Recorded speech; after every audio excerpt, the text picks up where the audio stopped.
Hello सभी बच्चों को good morning, good evening, good afternoon. कैसे हो सभी? मुझे उम्मीद है आप बहुत अच्छे हो। अगर आपको बता दूं, मैं भी यहाँ पे बहुत अच्छा हूँ। आज हम आपके सामने क्लास लेके आए हैं, ये है सीए फाउंडेशन चैप्टर नंबर 6 और उसकी है unit number 5, that is account current. बहुत इंटरेस्टिंग चैप्टर है, आसान सा चैप्टर है, हालांकि इसमें कुछ खास है नहीं समझाने का। बस आपको इस चैप्टर की क्या करनी है, बहुत अच्छे से प्रैक्टिस। जैसे आप इसको चैप्टर की प्रैक्टिस करेंगे, इसका जो फाइनल एग्जामिनेशन में क्वेश्चन आएगा वो आप इजीली अटेम्प्ट कर पाएंगे। सीधा चैप्टर पढ़ना करते हैं स्टार्ट।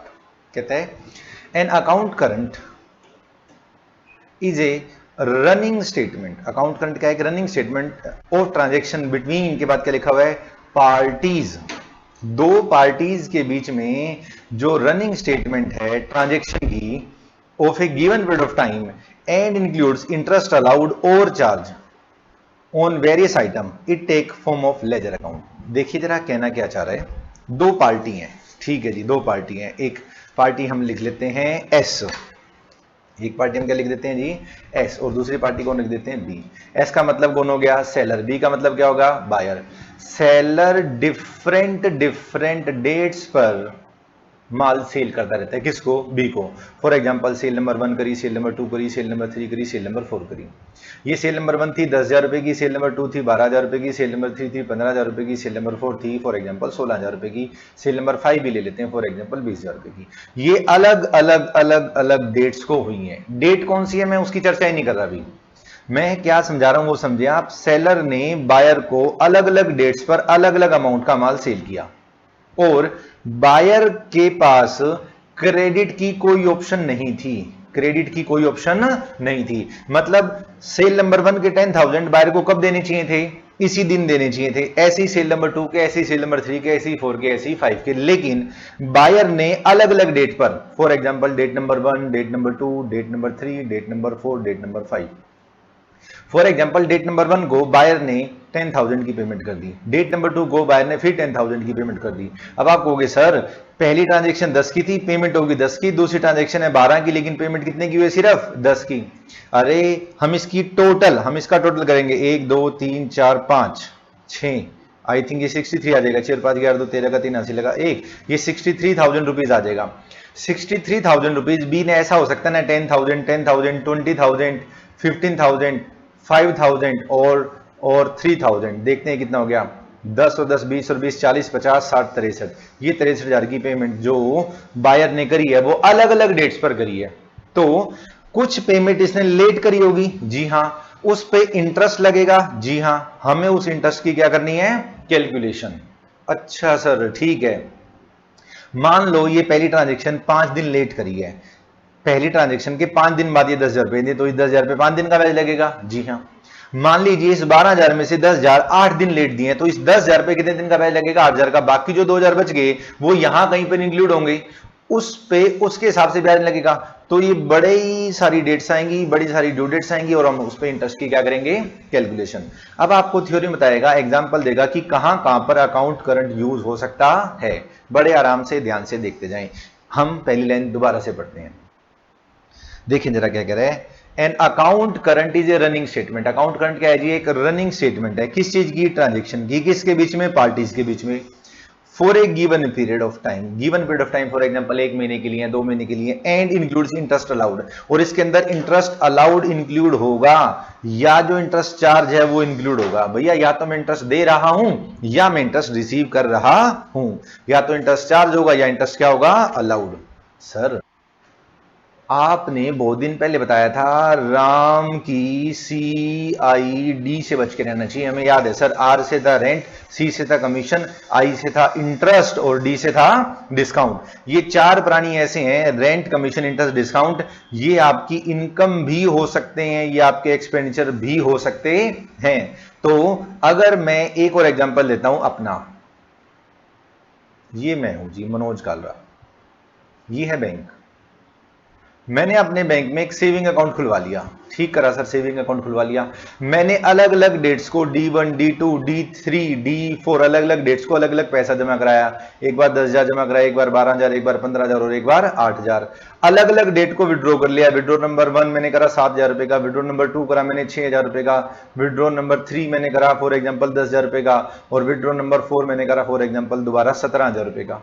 ठीक है जी, अलग अलग डेट्स को डिपॉजिट हुए, अलग अलग डेट को विड्रॉ हुए, तो बैंक मुझे इस सेविंग अकाउंट पे क्या पे करेगा? इंटरेस्ट। ये जो इंटरेस्ट है बैंक के लिए क्या है? एक्सपेंडिचर, और मेरे लिए क्या है? इनकम।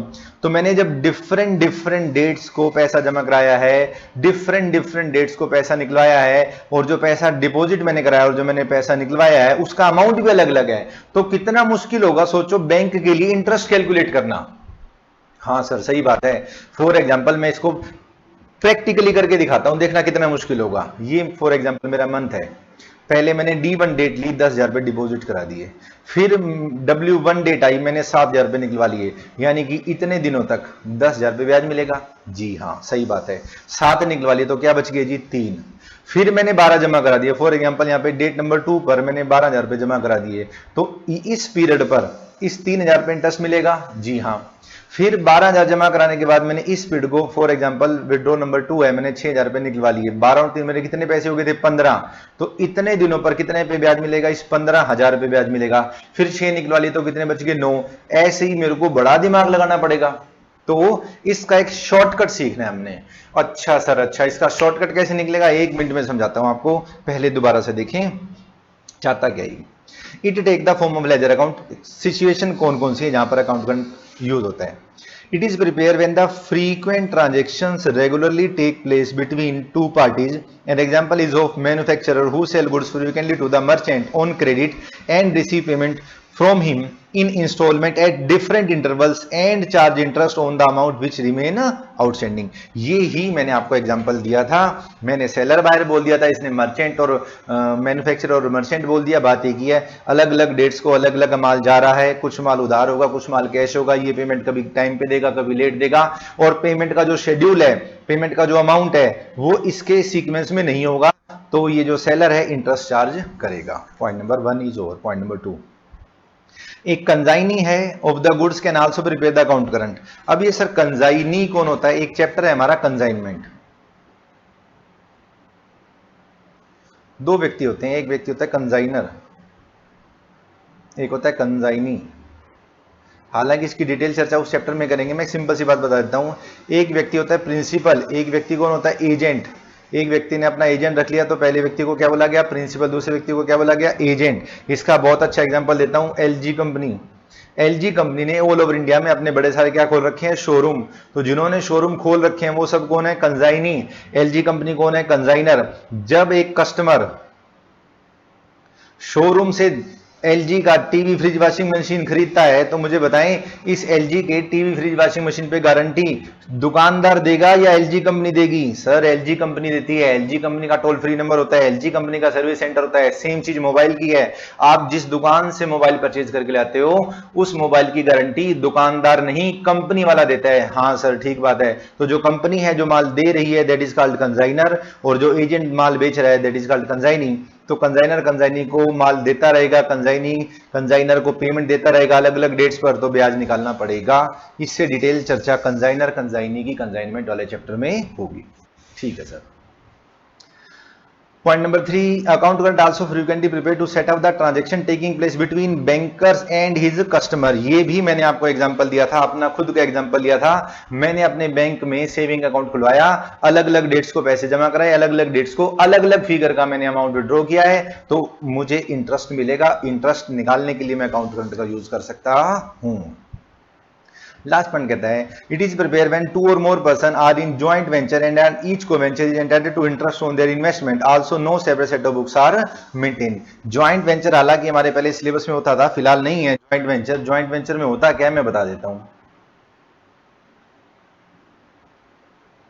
जब दो या दो से अधिक व्यक्ति किसी वेंचर के लिए, किसी वर्क के लिए मिलते हैं, और जैसे ही वर्क कंप्लीट होता है अलग हो जाते हैं, तो उसको क्या बोला जाता है? Joint venture.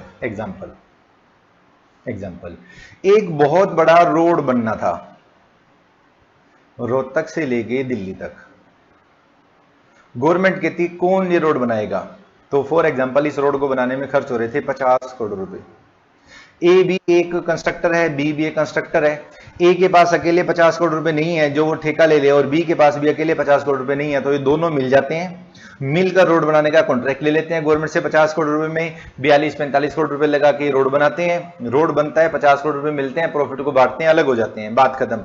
ये एक पर्टिकुलर काम के लिए, ये एक पर्टिकुलर टास्क के लिए मिलते हैं, तो उसको क्या बोला जाता है, ज्वाइंट वेंचर। अब ए ने अलग अलग डेट पर अलग अलग पेमेंट कर रखी होगी, बी ने अलग अलग डेट्स पर अलग अलग पेमेंट कर रखी होगी, तो उस पेमेंट पे इंटरेस्ट की कैलकुलेशन अकाउंट करंट के थ्रू की जा सकती है। अरे भाई हमने क्या करना है, हम है अकाउंटेंट आदमी, हमें डेट दे रखी होगी ट्रांजैक्शन की, ठीक है सर, हमें सेटलमेंट की डेट दे रखी होगी, ठीक है सर, हमें रेट ऑफ इंटरेस्ट दे रखा होगा, इन दोनों के बीच का मुझे इंटरेस्ट निकालना होगा, बात खत्म। चाहे वो ज्वाइंट वेंचर में काम कर रहे हैं, चाहे वो बैंक में पैसा डिपॉजिट करा के काम कर रहे हैं, चाहे वो कंजाइनर कंजाइनी है, चाहे वो प्रोड्यूसर और मैन्युफैक्चरर है, चाहे वो सेलर और बायर है, कुछ भी है, हमें कोई फर्क नहीं पड़ेगा, हमें तो डेट्स देखनी है, रेट ऑफ इंटरेस्ट देखना और इंटरेस्ट कैलकुलेट कर देना है। कह रहे साहब अकाउंट करंट के अंदर दो पार्टी होती हैं, बताओ ये कोई बताने की बात है, ट्रांजैक्शन तो दो पार्टीज के बीच में ही होगी, one who render the account and other to whom the account is rendered. This is indicated in the heading of the account current, which is like as follows: A in the account current with B। तो हम जो account current बनाएंगे तो ऐसे बनाएंगे, A in account current with B, यानी कि books किसकी होंगी, B की, अकाउंट करंट हम किसका बना रहे हैं, A का। It implies that A is a customer and the account is being rendered to him by B। ठीक है सर, एक क्वेश्चन कराओ सीधा, क्वेश्चन करने से पहले आपको थोड़ा सा दिमाग और लगाना पड़ेगा। दूसरी बात मैं बता देता हूं, मैं जैसे क्वेश्चन कराऊंगा आपको मेरे साथ साथ क्वेश्चन करना है, क्वेश्चन में टेक्निकली कुछ भी नहीं है समझने का, बस छोटी छोटी छोटी बातें आपको ध्यान में रखनी है, ठीक है सर, रखेंगे।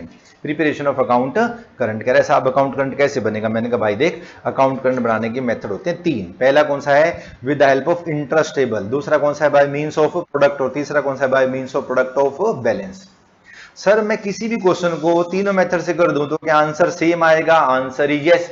तो सर हमें इंटरेस्ट टेबल कब यूज करनी है, प्रोडक्ट कब यूज करना है, प्रोडक्ट ऑफ बैलेंस कब यूज करना है, तो इसकी दो बातें हैं, या तो वो क्वेश्चन में क्लियर कट कहेगा भाई साहब इंटरेस्ट टेबल से क्वेश्चन सोल्व करो, तो मैं इंटरेस्ट टेबल से क्वेश्चन सोल्व कर दूंगा, या वो क्लियर कट कहेगा भाई साहब प्रोडक्ट मेथड लगाओ, या वो आपको क्लियर कट कहेगा प्रोडक्ट ऑफ बैलेंस मेथड लगाओ, या वो कुछ भी नहीं कहेगा। कुछ भी नहीं कहेगा तो क्या करना है ये मैं आपसे खुद पूछूंगा जब मैं तीनों मेथड करा दूंगा। सर जब हमें ये कहे अकाउंट करंट बनाओ और ये ना बताए कहां से बनाओ, तो हमें तो वहां से बनाना चाहिए ना सर जहां से इजी हो। मैंने कहा तो इनमें से इजी कौन सा है ये तो आप बताओगे ना तीनों मेथड सोल्व करने के बाद। ठीक बात है सर, क्या हम सीधा इलस्ट्रेशन नंबर 1 आ जाएं? जी हम सीधा किस पे आ जाते हैं, इलस्ट्रेशन नंबर 1।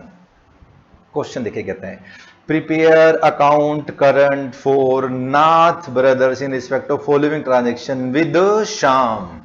अच्छा जी, अकाउंट करंट किसके लिए बनाना है, नाथ ब्रदर्स के लिए, किसके साथ, श्याम के साथ। मतलब मुझे बुक्स किसकी बनानी है, मुझे बुक्स किसकी बनानी है, नाथ ब्रदर्स की। ठीक है जी, ठीक है जी।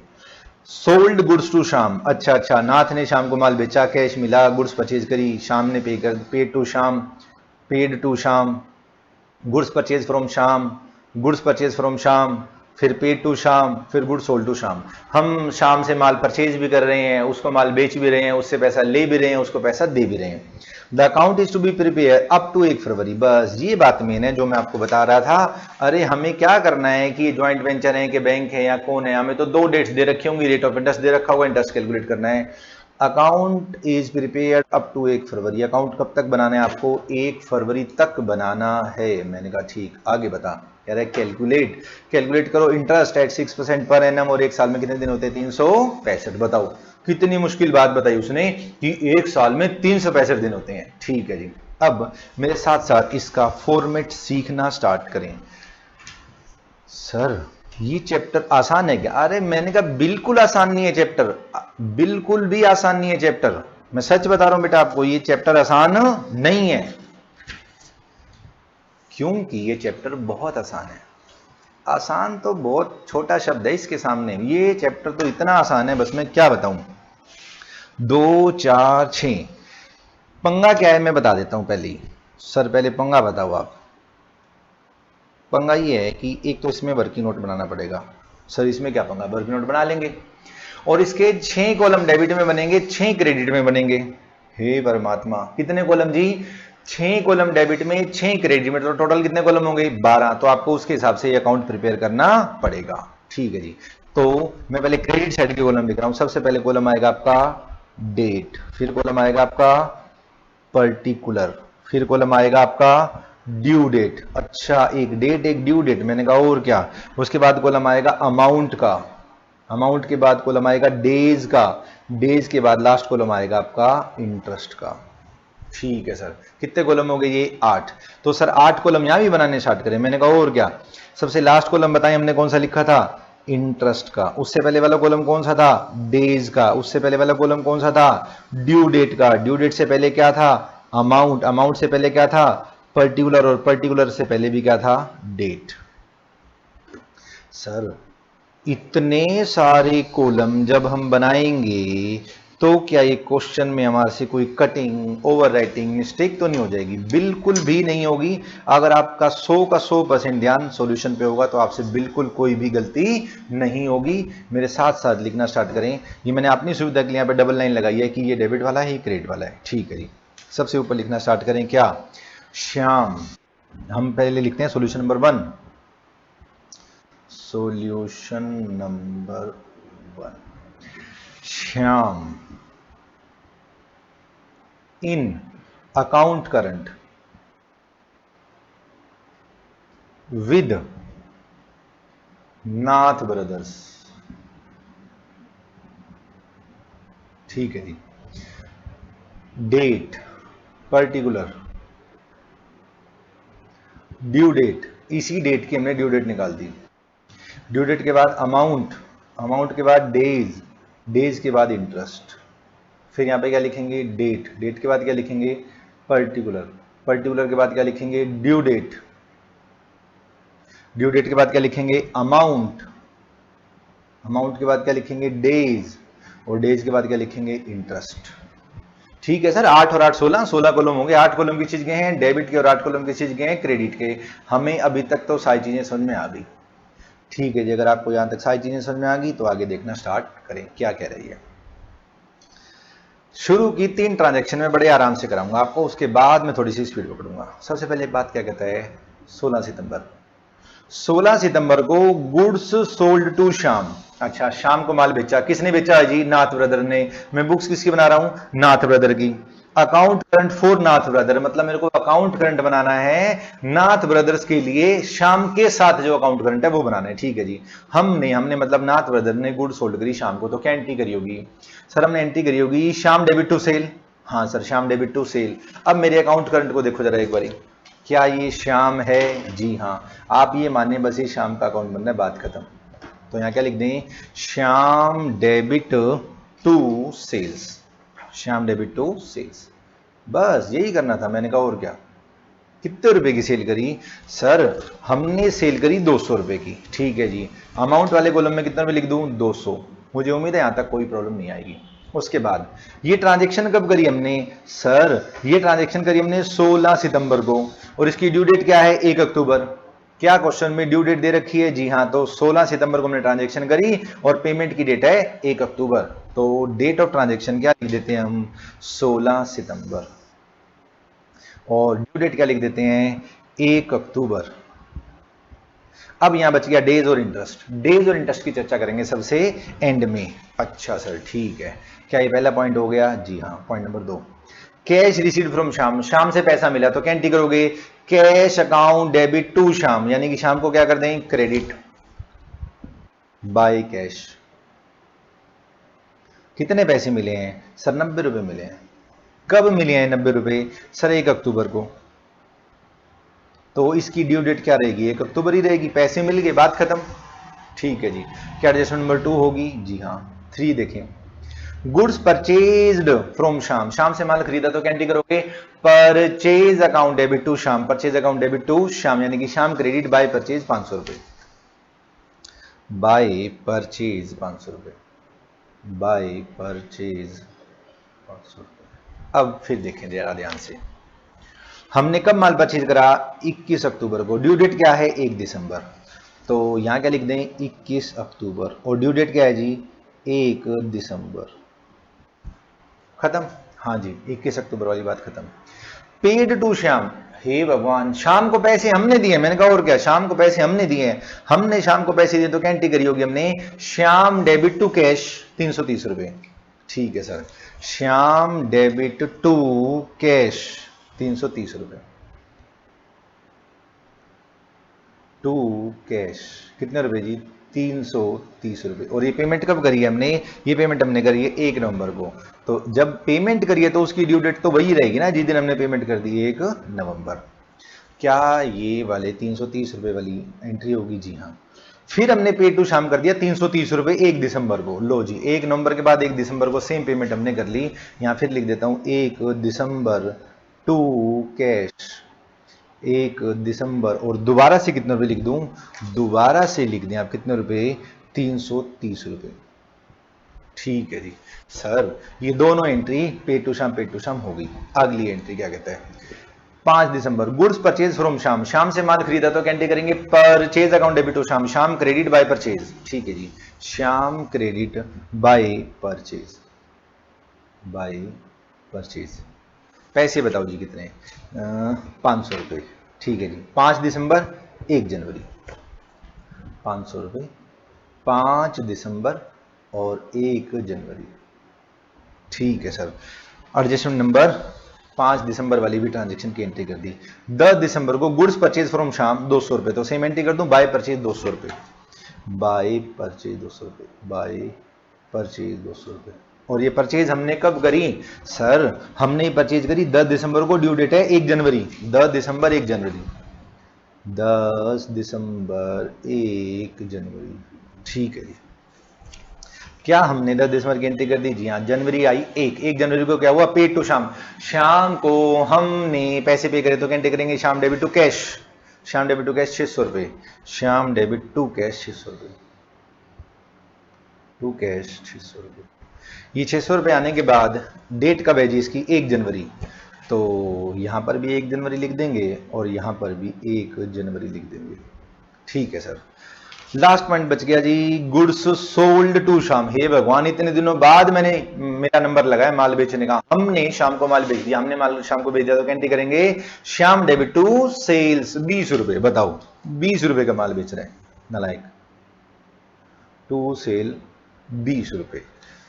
कहां जमाने आजकल 20 रुपए के, 9 जनवरी 1 फरवरी, 9 जनवरी 1 फरवरी। हमें क्या, हमने तो एंट्री करनी है, बात खत्म। लो जी 9 जनवरी 1 फरवरी, 9 जनवरी 1 फरवरी। मुझे उम्मीद है यहां तक आपने सारा क्वेश्चन कर लिया होगा। अगर आपने यहां तक सारा क्वेश्चन कर लिया तो अब बुद्धि लगनी हो जाएगी जी स्टार्ट। सर बुद्धि का क्या है, जितनी लगाएंगे उतनी अच्छी है, मैंने कहा और क्या। अब क्वेश्चन पढ़ना स्टार्ट करें।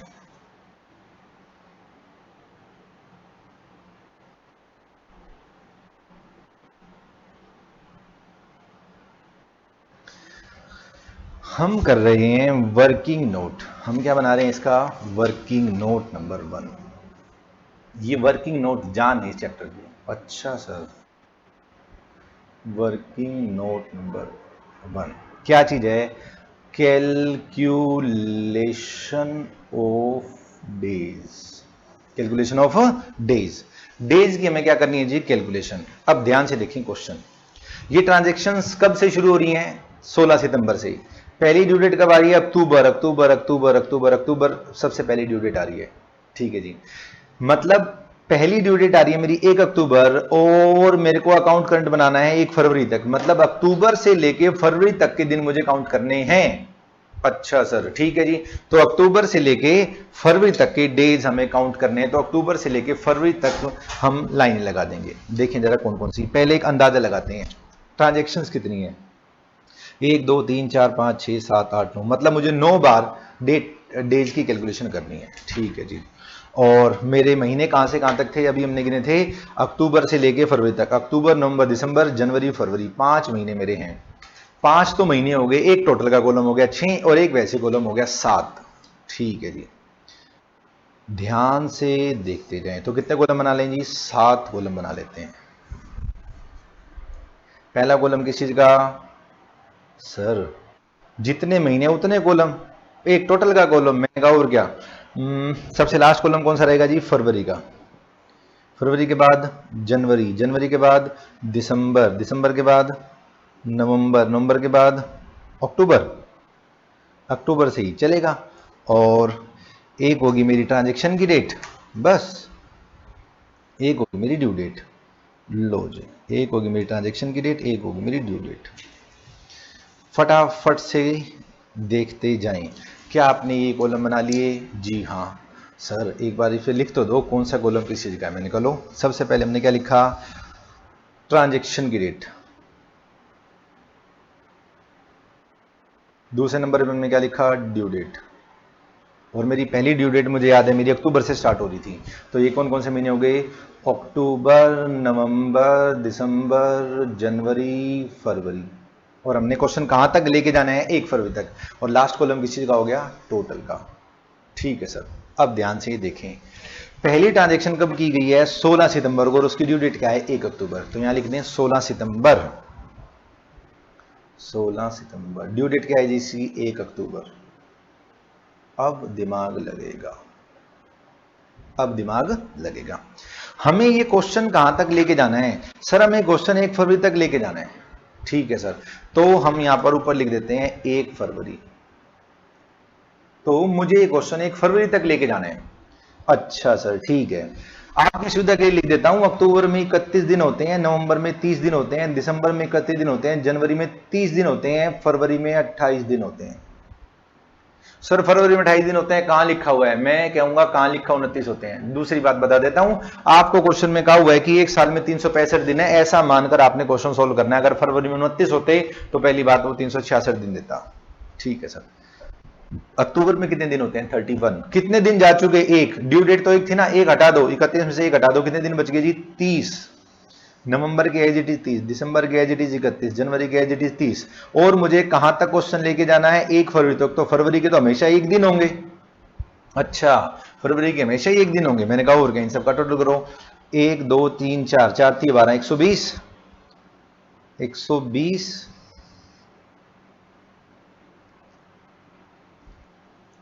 कितने दिन हो गए? 123 दिन कैसे निकाल रहा है ये?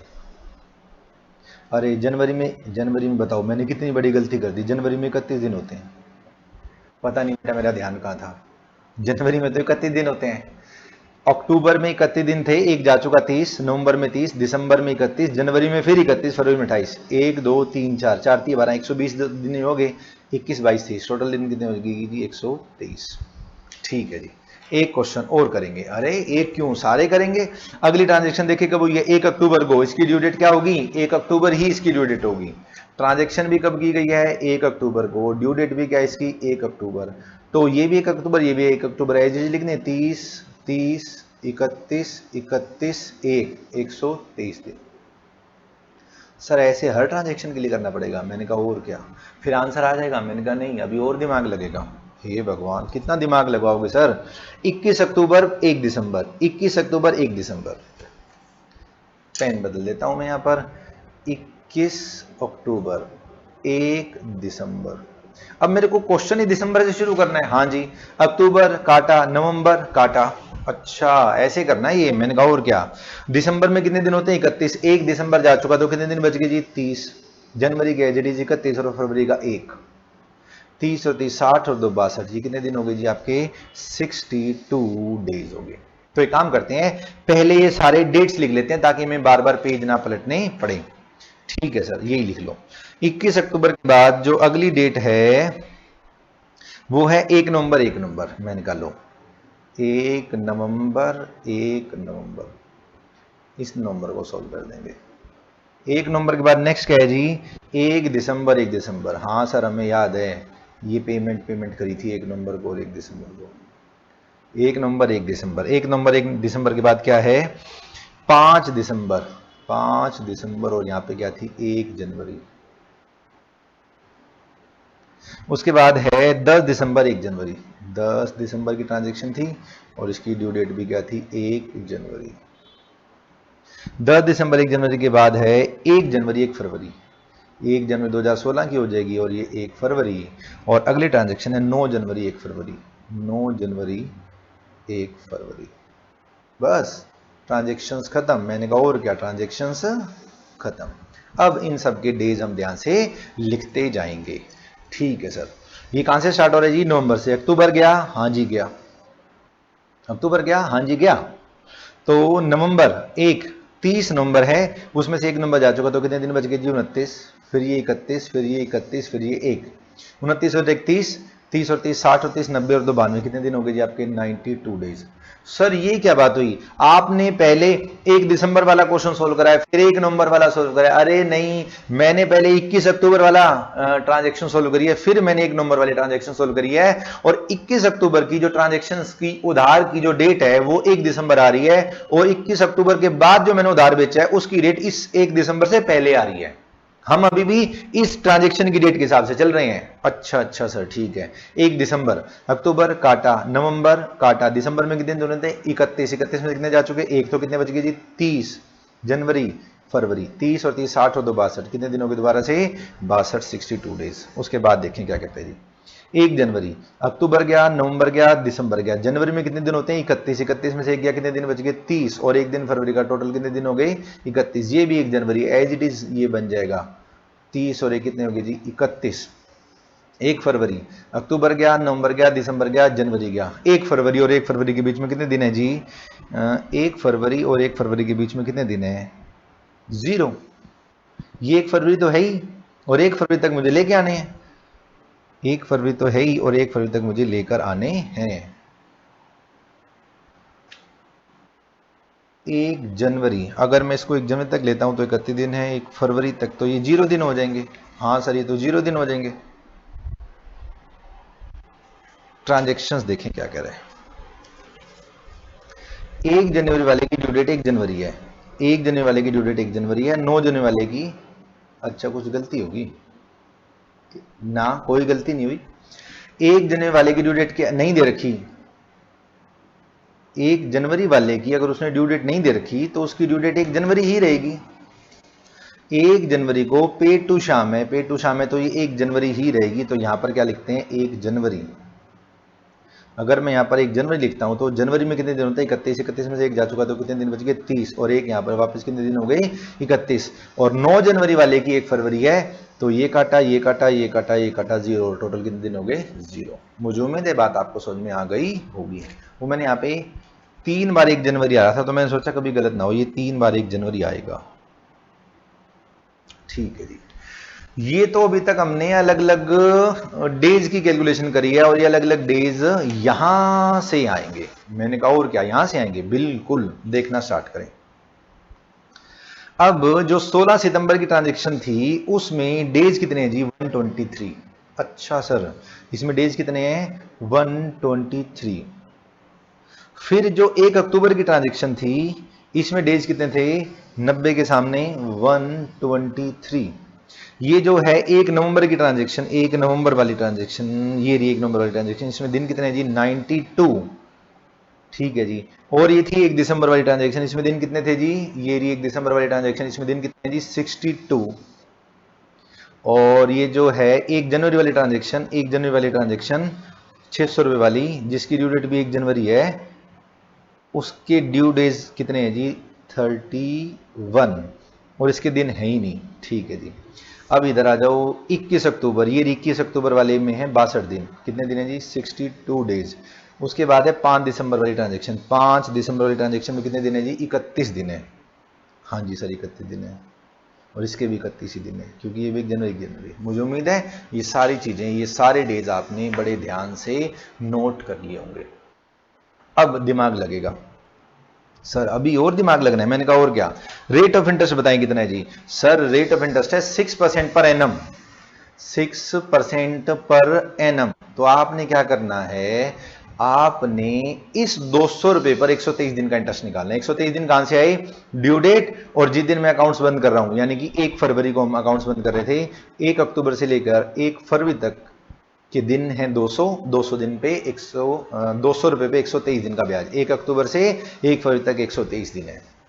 अच्छा सर, इस पे 123 दिन का ब्याज, इस 330 पे 92 का, इस 330 पे 62 का, फिर 31 का, फिर 90 रुपए पे 123 दिन का, ऐसे अलग अलग ब्याज कैलकुलेट करने पड़ेंगे। मैंने कहा और क्या, और ब्याज कैलकुलेट करना बड़ा आसान है। क्यों? क्योंकि कैलकुलेटर आपके पास क्या है, अलाउड। सबसे पहले देखो कितने रुपए हैं, 200, ये लिख दिया मैंने 200। कितने परसेंट ब्याज है जी, 6%, 200 का 6%। आगे 12 रुपए, ब्याज कितने दिन का चाहिए, 123 का, multiply by 123 divided by 365, this comes to 4 रुपए 4 पैसे। मुझे उम्मीद है ये 4 रुपए 4 पैसे आपको समझ आ गए हैं। हाँ सर, ये 4 रुपए 4 पैसे हमारे को समझ में आ गए, तो यहां लिख दो 4 रुपए 4 पैसे। 330 रुपए पे 92 दिन का ब्याज, 330 रुपए का 6% मल्टीप्लाई बाय 92 डिवाइडेड बाय 365, ये आ गया 4 रुपए 99 पैसे। सर इसको 5 रुपए लिख दे, मैंने कहा लिख दो। 330 रुपए का 6% और 62 दिन के लिए multiplied by 62 divided by 365, this comes to 3 रुपए और 36 पैसे। और 600 रुपए पे 31 दिन का, 600 रुपए का 6% multiply by 31 divided by 365, this comes to 3 रुपए और 5 पैसे। मुझे उम्मीद है सारी कैलकुलेशन आपको समझ में आ गई होंगी। एक्चुअल में 3.057 है, तो आप इसको 3 रुपए 6 पैसे भी कर सकते हैं। ठीक है सर, इधर आ जाओ। 90 रुपए पे 123 दिन का इंटरेस्ट, कितना जी, 90 रुपए पे 123 दिन का, 90 रुपए का 6%, 123 divided by 365, this comes to 1 रुपया 81 पैसे। 81 के बाद 9 है तो 1 रुपया 82 पैसे।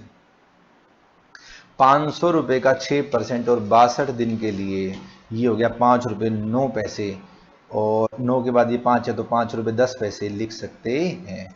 500 रुपए पे 31 दिन का, 500 रुपए का 6% मल्टीप्लाई बाय 31 डिवाइडेड बाय 365, 2 रुपए 54 के बाद 7 है तो 2 रुपए 55 पैसे। और 200 रुपए पे 31 दिन का, 200 का 6% multiply by 31 divided by 365, this comes to 1 रुपया और 1 पैसे। 1 पैसे के बाद 9 है तो इसको 1 रुपया 2 पैसे किया जा सकता है। अच्छा सर, बस ये खत्म हो गया? मैंने कहा और क्या, खत्म हो गया। अब आपको क्या करना है सर, अब बताओ हमें क्या करना है। इतना तो कर लिया, अब इसको बंद करना और सिखाओ, ये क्वेश्चन खत्म होएगा। और सर अगर ये क्वेश्चन फाइनल एग्जाम में आता है तो कितने नंबर का आएगा? मैं कहता हूं 10 का है, 8 का है, आपको क्या टेंशन है, पेपर में क्वेश्चन आएगा, आपने सॉल्व करना है। नहीं सर फिर भी बताओ हमने कितनी कैलकुलेशन करी है। मान लो ये 92 की जगह में 90 डेज कर देता, या जैसे आप जब इसको कर रहे थे आपने गलती से यहां पे 1 जनवरी लिख दिया था, तो इतने बड़े क्वेश्चन में एक गलती होती तो सारा क्वेश्चन गलत हो जाता, तो क्या सारे नंबर कटेंगे? उसकी चर्चा भी करूंगा। पहले हम बात करते हैं पॉजिटिव की, हमारे से कोई गलती कोई कटिंग नहीं होगी। ठीक है जी, अब एक दिमाग लगाएं, अंदाजा लगाएं कि इंटरेस्ट डेबिट ज्यादा है कि क्रेडिट ज्यादा है। 4 और 5 9, 9 और 3 12, 12 और 3 15, ये लगभग 15 रुपए है। 36 पैसे ये रहे, 15.5 रुपए लगा लो। इधर देखते हैं, 1 रुपया, 6 रुपए, 6 और 2 8, 8 और 1 9, एक और लगा लो 10, एक और लगा लो 11, ये 11 रुपए के आसपास है, ये 15 रुपए के आसपास है, तो ये डेबिट का टोटल ज्यादा है। इसका टोटल करें 4 रुपए 4 पैसे, 4.04 प्लस 5 रुपए plus 3.36 plus 3.06, this comes to 15.46। 15.46 में से ये माइनस करें, minus 1.82, minus 5.1, minus 2.55, minus 1.02, this comes to 4.97। मुझे उम्मीद है ये 4.97 आपको समझ में आ गया होगा। इसके आगे क्या लिखना है, बस वो समझने वाली बात है। इसके आगे लिखना है आपने बाय बैलेंस ऑफ इंटरेस्ट। क्या लिखना है आपने? By balance of interest. सोच के बताएं ये डेबिट बैलेंस है कि क्रेडिट बैलेंस है? सर ये डेबिट बैलेंस है। हाँ सर डेबिट बैलेंस है, तो 4.97। ये 4.97 मैं अब क्या करूंगा, शाम के इस वाले अमाउंट में डेबिट कर दूंगा, और यहां पे लिख दूंगा क्या, टू इंटरेस्ट 4.97। ठीक है जी। हाँ सर अब फिर वही बात, अगर यहाँ पे ये वाला इंटरेस्ट ज्यादा होता, ये वाला इंटरेस्ट कम होता, तो यहाँ पे लिखते और वो वाला बैलेंस इस वाले अमाउंट में यहाँ क्रेडिट आ जाता, बिल्कुल आ जाता। अब फिर टोटल करें, ये देखें कितना है, 500 500 1000 और 200 1200, 1300 रुपए लगा लो, ये बहुत ज्यादा है। 600 ये रहा, 600 ये रहा, 1200, तो यही हो गया। तो इन सब का टोटल करते हैं, इन सब का टोटल करना करें start. 200 plus 330 plus 330 plus 600 plus 20 plus 4.97, this comes to 1484 रुपये 97 पैसे। 1484.97। इसमें से ये वाला अमाउंट माइनस करना स्टार्ट करें, माइनस 90 माइनस 500 और माइनस 200, दिस कम्स टू 194.97। 194.97 ये क्या बच गया, by balance CD. By balance carry down. ये कब बच गया जी? ये बैलेंस बच गया उस दिन जिस दिन हम अकाउंट्स बना रहे हैं, 1 फरवरी को। ठीक है जी, ड्यू डेट की बात ही मत करें, 1 फरवरी को। ठीक है जी, मुझे उम्मीद है ये सारी बातें आपको समझ में आ गई होंगी। एक चीज और सर, ऐसा हो सकता है कि ये बैलेंस इधर बचे और फिर इसका टोटल कम हो? अरे ऐसे थोड़ी ना होगा, मैंने पैसे लेने होंगे जब भी तो मैंने ब्याज लेना होगा, और अगर मैंने पैसे देने होंगे तो मुझे ब्याज भी देना होगा। नॉर्मली ऐसा होता है। फिर मैं बता देता हूं मैंने क्या कहा। सबसे पहले मैंने इंटरेस्ट के डेबिट का टोटल किया, फिर मैंने इंटरेस्ट के क्रेडिट का टोटल किया। डेबिट का टोटल ज्यादा था, मैंने यहां लिखा 15.46, ये लिखा 15.46, इसमें से सारा इंटरेस्ट घटाया, ये बचा 4.97, ये 4.97 मैंने यहां लिख दिया, फिर इसका टोटल करा, फिर ये बच गया 194.97। Question is over. सर इतनी सारी ट्रांजैक्शन, इतनी सारी ड्यू डेट निकालनी और इतने सारे इंटरेस्ट के कॉलम निकालने, प्लीज सर बताओ कितने नंबर का क्वेश्चन आएगा? अरे बेकार का क्वेश्चन पूछ रहे हो आप। मेरे हिसाब से 10 नंबर का आ जाना चाहिए, लेकिन 8 का भी है तो भी क्या इश्यू है, 8 नंबर तो आ रहे हैं। सर एक चीज और बताओ, सच्ची सच्ची बताना, इसमें अकाउंट्स का क्या है? इसमें अकाउंट्स का कुछ भी नहीं है। मुझे भी मालूम है, एक ही चीज समझने की है, क्या? गुड्स सोल्ड टू श्याम, मैंने शाम को माल बेचा तो क्या एंट्री करी होगी मैंने? Shyam debit to sale. और ये किसका अकाउंट बना रहे हैं हम? श्याम का, तो मैंने लिख दिया श्याम डेबिट टू सेल। बस उसके बाद परचेज करा है तो परचेज टू श्याम, श्याम को पेमेंट करी है तो श्याम टू कैश, श्याम से पैसा मिला है तो कैश टू श्याम। उसके बाद तो सब सारा दिमाग तो हमारा ये नंबर ऑफ डेज निकालने में लग गया। सारा दिमाग तो हमारा नंबर ऑफ डेज निकालने में लग गया। नंबर ऑफ डेज निकालने के बाद अभी हम सोच रहे थे, हमारे सांस उतर गए, हमारा क्वेश्चन खत्म हो गया। बाद में पता चला इतनी भयंकर कैलकुलेशन फिर करनी पड़ेगी, इतनी भयंकर कैलकुलेशन फिर करनी पड़ेगी। सर ये सारी कैलकुलेशन क्या करके दिखानी है? जी नहीं, कैलकुलेटर आपके पास है, कैलकुलेटर अलाउड है, सीधा कैलकुलेटर से करें, बात खत्म। बट परंतु किंतु ये वर्किंग नोट, कौन सा working note? Working note number 1 number of days वाला, ये आपको बहुत ध्यान से बनाना है, प्लस ऐसे ही बनाना है जैसे मैंने बनाया, अदरवाइज कहीं ना कोई गलती हो जाएगी, और गलती नहीं होगी तो आपका टाइम बहुत ज्यादा बनेगा।